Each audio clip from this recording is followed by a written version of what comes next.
Namo tassa bhagavato arahato samma sambuddhassa. Namo tassa bhagavato arahato samma sambuddhassa.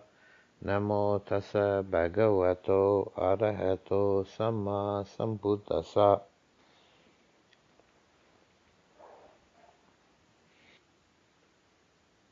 Many times when you hear Buddhism and meditation presented, the emphasis is often on present moment, being here now, and that is part of the picture. That's part of the practice, but that's not sufficient. That's not the entirety of the path. The beginning of the path is right view, and that means understanding and the way we look at ourselves, our reality, our place in the world.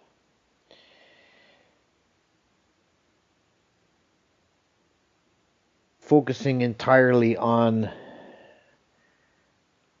a narrow view of the present moment, while it has its place as an exercise, it's not taking into account the context, the big view.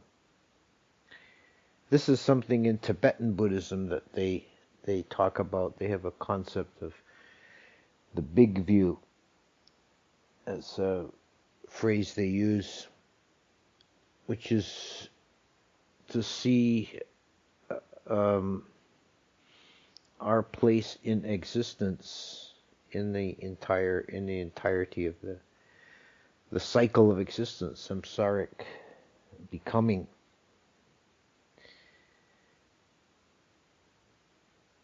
If we're focused entirely on our own immediate mind states, there's the danger of becoming obsessed or focused on our own issues and problems and neuroses.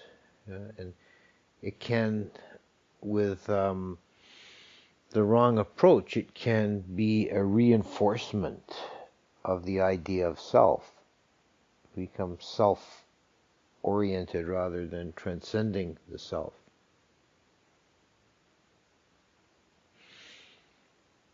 So there are a number of suttas where the Buddha talks about seeing our existence as part of a greater whole.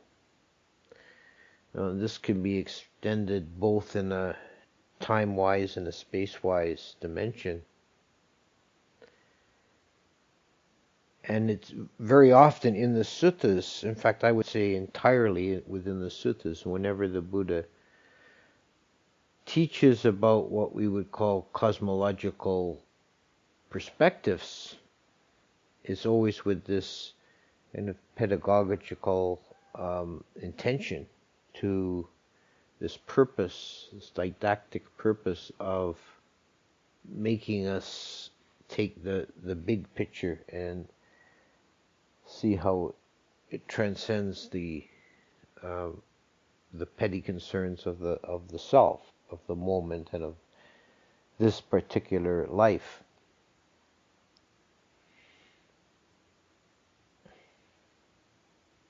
In terms of time, the Buddha stated that there's no possibility of discerning the beginning or origin of samsara, and it's stated by the commentaries that samsaric existence is in fact beginningless. And this idea of beginninglessness has been accepted by all the Buddhist schools throughout history. It's a foundational idea. that however far back into the past you go, there's always a yesterday. There's always something that precedes the current moment. This is in fact a logical necessity given the imperative in Buddhist philosophy of everything arises because of cause and condition. So whatever arrangement of phenomena exists at any given moment X in the past, there must have been a prior X minus 1 to be a cause for that subsequent moment.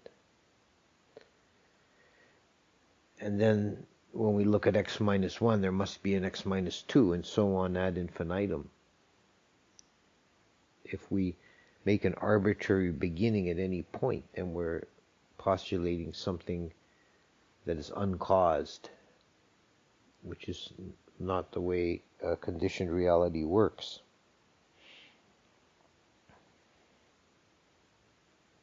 So within conditioned existence, there's an endlessness of time in both directions, and there's also for any individual, there's an infinite series of existences. And in the vast sweep of samsara, we have experienced many different forms and many different sources of pleasure, many different sources of pain, many different circumstances. The Buddha used a number of very powerful images to try and bring this home. He said, for example, which is greater, the mighty ocean or the tears you have shed through the loss of loved ones in all your countless lifetimes? If you could compare the two, the mighty ocean would be like a puddle compared to the ocean of tears that you have shed in your wanderings. Likewise, if you could gather together all the bones you've left behind from all your various bodies, they would make a pile larger than the greatest mountains in the Himalayas.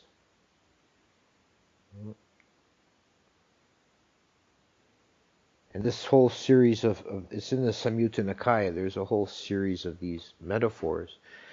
And at the end of each one, he says, how long are you going to continue filling up the cemeteries? Enough. When are you going to say enough? How many more bones do you want to add to the pile?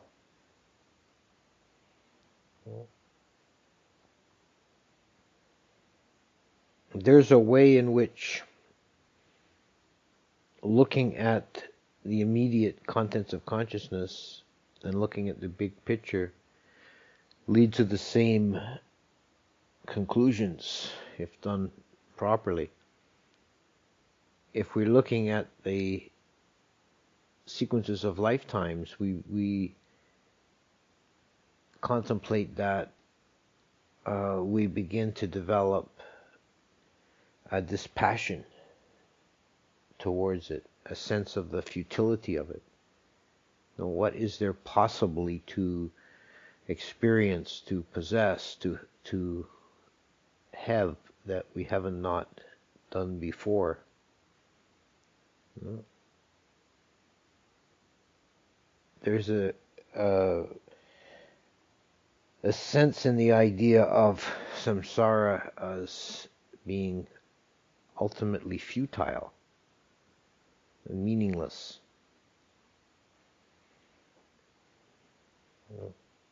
There's a phrase in Shakespeare, I think it's from Hamlet, I believe, is the world is like a tale told by an idiot, full of sound and fury, signifying nothing. is the nature of this kind of endless variation, but all variations on a single theme of birth, old age, sickness, and death, again and again and again. Likewise, when we look very closely with the eye of Vipassana, we look at the individual mind moments. We learn the same lesson. We see that the contents of each moment are infinitely varied, but they are composed of the same characteristics. Each moment is dukkha, anicca, anatta, suffering, impermanent, and empty. However they're colored, however they're flavored, whichever direction they're moving, these individual dhammas are all just a variation on a theme.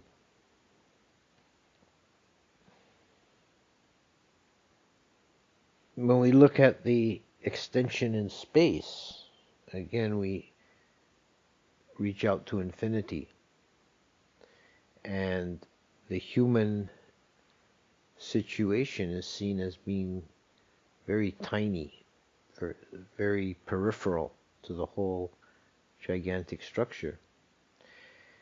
And this is a point of contact between the Buddhist cosmological model, the ancient Indian cosmological model, and the modern cosmological model. This is something that's quite interesting, that they and significant, that they differ in detail. The descriptions of the details are quite different, but the principle is the same, that there is an infinite number of worlds, and that the human place in the whole cosmos is in an obscure corner. This is quite different from the medieval European Aristotelian model. I think if we compare the three models, that's the odd one out, where the earth is at the center, the human place is at the very center of the cosmos, and the cosmos is quite small. This world is unique. There's only one earth, bounded by the sphere of the fixed stars.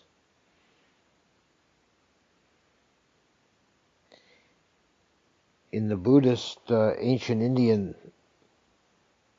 vision of the universe, is an infinitely extended plane with an infinite number of world systems, called Chakrawala, which consists of a central mountain, Mount Sinnaru, and rings of mountains around that, and a vast ocean around that, and within that vast ocean are 4 islands. And relative to the size of the central mountain or to the ocean, these islands are very tiny. And in one of these 4 islands is the habitation of human beings. And this is only one world system out of an infinite number. Each one is inhabited with its own beings.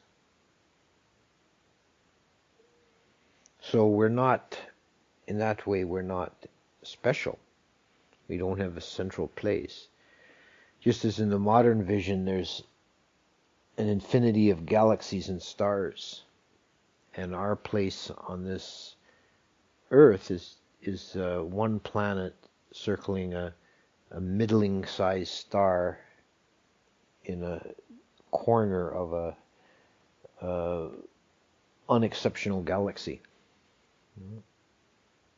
So it's a very similar picture in that, very similar principles upon which the picture is based, even though the details are quite different.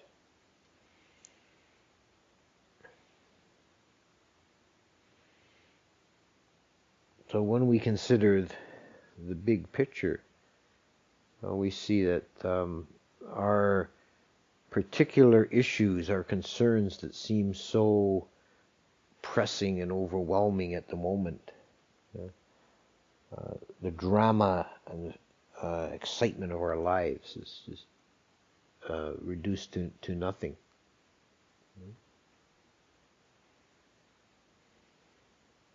All the sound and fury of the human world and all its adventures and its conflicts and its excitements and its miseries are just a tiny speck in the whole.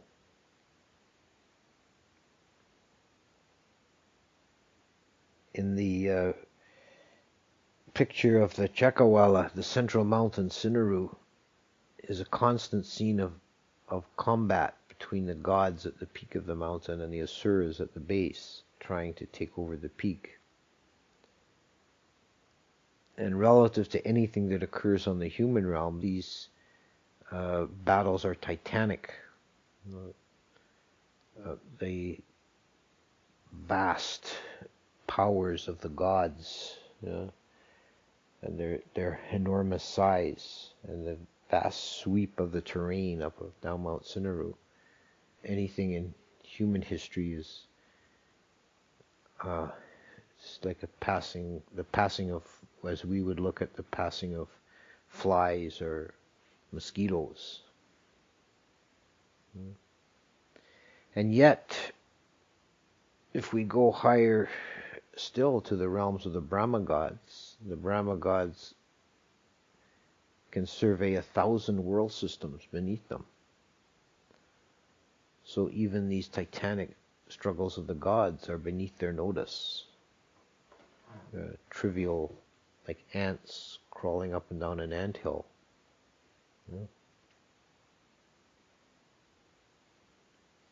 So in the vastness of the cosmos, our present position is unexceptional, it's unimportant, it's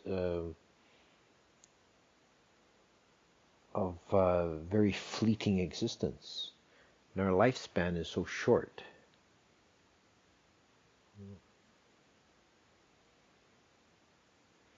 The human lifespan is at best, if you're lucky, extremely fortunate, you live to be 100 years or just a little more, which is just a twinkling of an eye in the vast sweep of time. There's a story of the Devas that there was a party of Devas enjoying themselves in the pleasure garden, and one of the female Devas died from that place, which for a Deva, death is not prolonged suffering as it is for a human. It's just basically poof, they disappear. They're no longer in that existence. And she was reborn in the human realm, but she had the exceptional karma to be born with a memory of her past life. She remembered the Nandana Grove and the pleasures of the Devas, and she determined from a young age she wants to get back there. So she spent her whole life doing meritorious deeds and serving others and being pious and keeping the precepts. And she lived to be a very old lady, over 100 years old. She passed away peacefully and was reborn, poof, appeared again in the garden of the Devas. And the other Devas were still playing in the garden. And they said, "Where have you been? We missed you. You weren't around for the last little bit." So I died and was reborn on earth. And how long were you there? 100 years. And the chief of the Devas says, he's struck by awe, and he says, so short is their time, and yet they waste it. Well, they'd barely noticed she'd gone.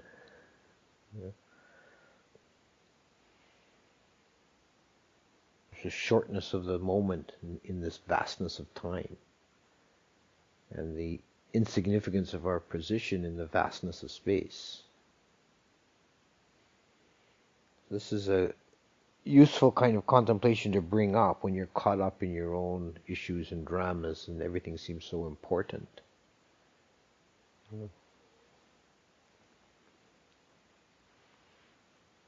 There's a kind of homely expression that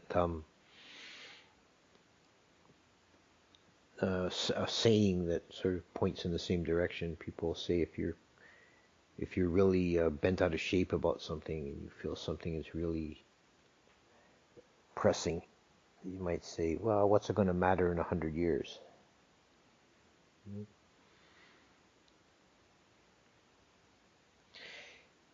In Tibetan Buddhism, they place a great deal of emphasis on a pair of contemplations, twinned contemplations that they often use as part of the preliminary practice for entering into one of the more involved meditations. One of the preliminary purification practices is the contemplation of the horrors of samsara paired with the preciousness of human rebirth. And both of these concepts are found often in many places in the Theravada teachings, but I'm not aware of them being paired together in this way as a complementary balance. But there's a lot to be said for the pairing of these two contemplations. When we contemplate the horrors of samsara, is to look at the nature of existence of beings. And all beings are subject to birth, old age, sickness, and death. And the multitude and the variety of beings, different kinds of beings, and the different modes, the different modalities of birth, old age, sickness, and death. All the various ways that beings suffer. Yeah. I remember once seeing in Thailand, there's these type of insects that they're flying termites. The termites, once a year, at a certain season of the year, they produce their sexual form, their reproductive form, the winged termites. So it's similar, like ants have like a winged form that are the sexual ones. The rest don't mate. But they reproduce their species by producing this like specialized caste, yeah. And the males and females, and they coming out of the hole in the ground where the termites live, and spread their wings and fly off into the air. And I was watching the emergence of these creatures once, and there was just beside the termite hole there was this enormous toad. And as they flew out, he would open and shut his mouth and just swallow them down. Chomp, chomp. This was the perfect image of samsara. It absolutely encapsulates the existence of beings. You know, it's like these termites coming into being and spreading their wings off for their glorious mating flight, and then chomp, chomp. This is perfect. And then there's all the various kinds of suffering experienced in the lower realms, in the animal realm. There's constant living in constant fear. There's always eating and being eaten. So almost nothing in nature except the very top predators dies of old age or natural death. When they weaken, they become prey to something else. In the ghost realm and the hell realm, worst of all. In the human realm, in the middle, we have a kind of fortunate position, and this is the other contemplation, is the preciousness of human rebirth. In the human condition, we have a balance of pleasure and pain. So the Devas experience nothing but pleasure for their existence, so they feel no problem, they feel no urgency, they're unable to penetrate the nature of samsara. They're completely lost in the dream of existence. And in the lower realms, they're overwhelmed by suffering and fear and misery and pain, and they're unable to make any progress. In the human realm, we have enough ease to practice, but we have enough pain to understand why we practice. It's also part of the idea of preciousness of human rebirth is the rarity of being born as a human. And this is something that takes a bit of contemplation to understand, because we take for granted the existence in the human form. Probably most of our friends and family are human too, so we kind of assume it's a kind of a natural thing, being human. But in the whole sweep of existence, it's a very tiny pinnacle, a very tiny portion of existence. And this is true, objectively and observably true, even if we ignore the invisible realms and just take into account the animal realm that we can observe on this earth. The number of insects and mosquitoes and bugs and tiny creatures in the sea is mind-boggling.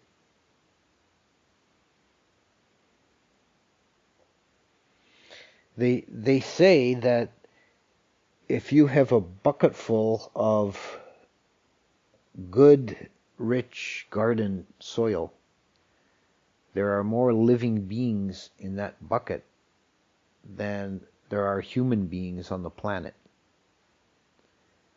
Let's consider how many buckets of soil there are on the planet.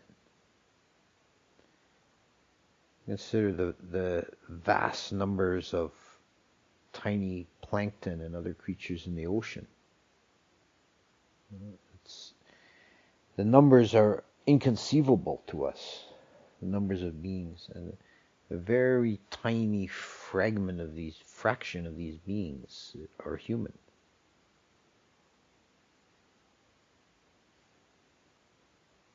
So understanding this should give you a sense of urgency and importance to use this life wisely, because it's so brief and flickering.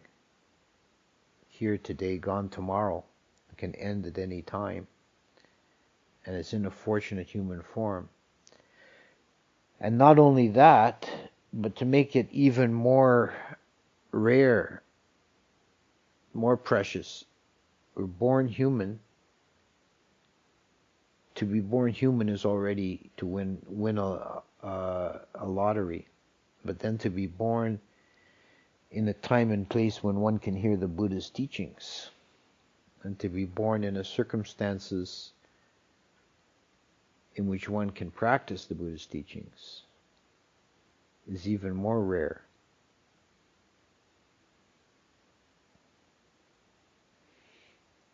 In the vast sweep of cosmological time, there are whole world systems that come and go without a Buddha ever arising.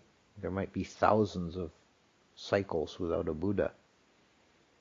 And then when a Buddha arises, his teaching only survives for a finite period of time and then is forgotten, extinguished, disappears from the world.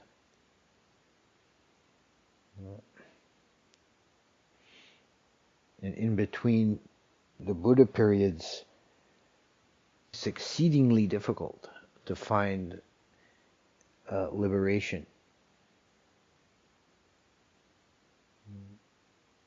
There's no guidance. There's no one pointing the way.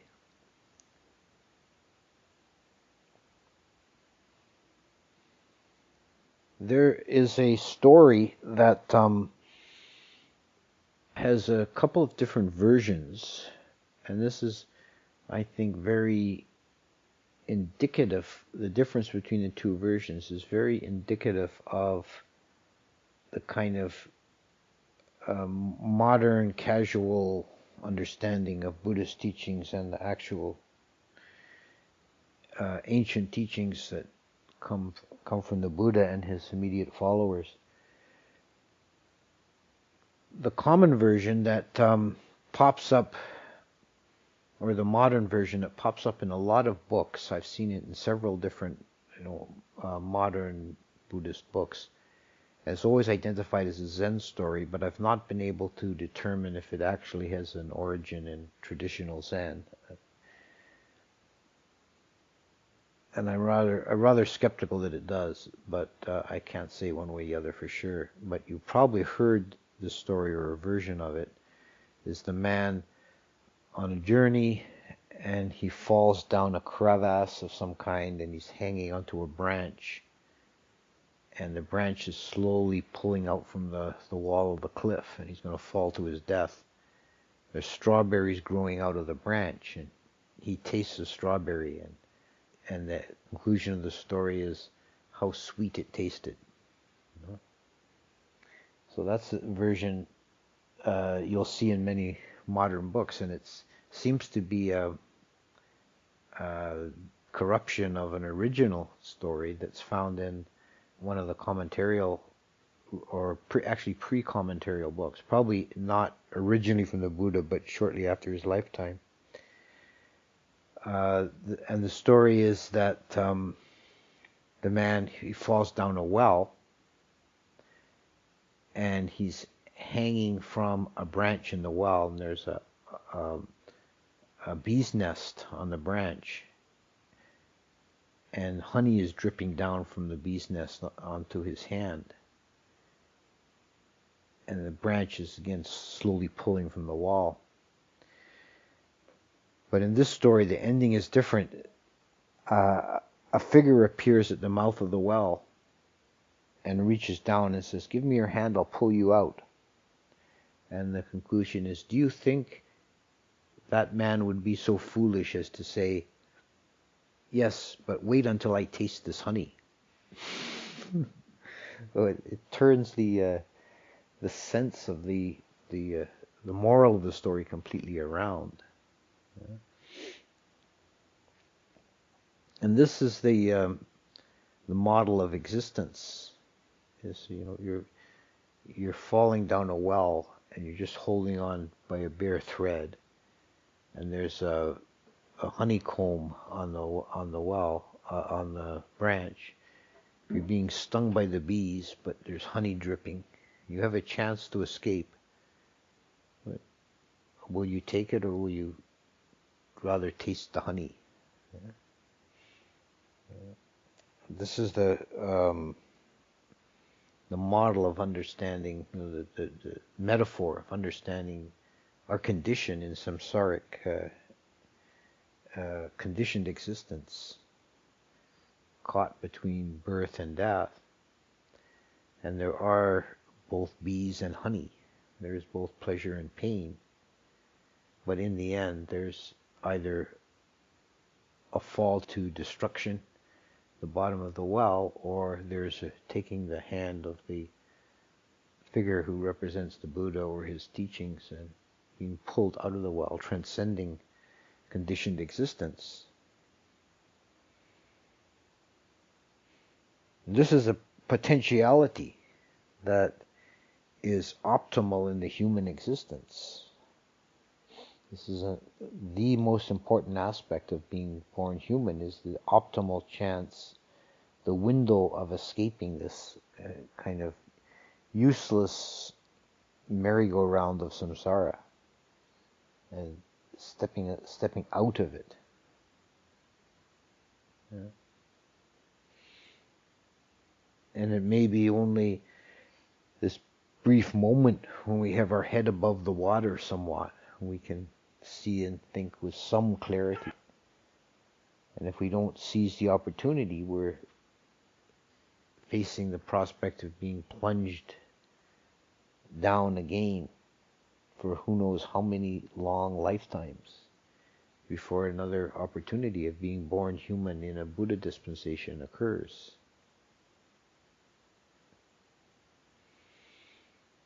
So these kind of thoughts and contemplations are part of taking the big picture, which is an important balance to being focused on the immediate.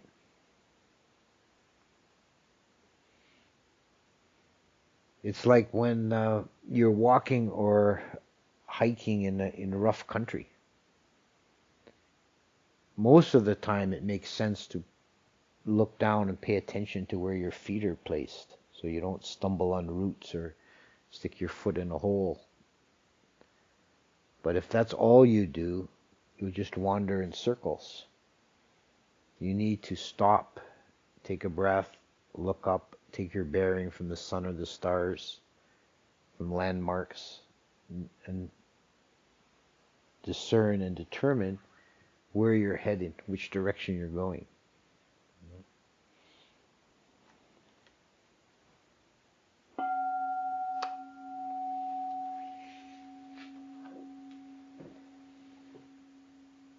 Andamayam, Ramakataya, Sadhu Karam, Dharamase. Sadhu, sadhu, sadhu.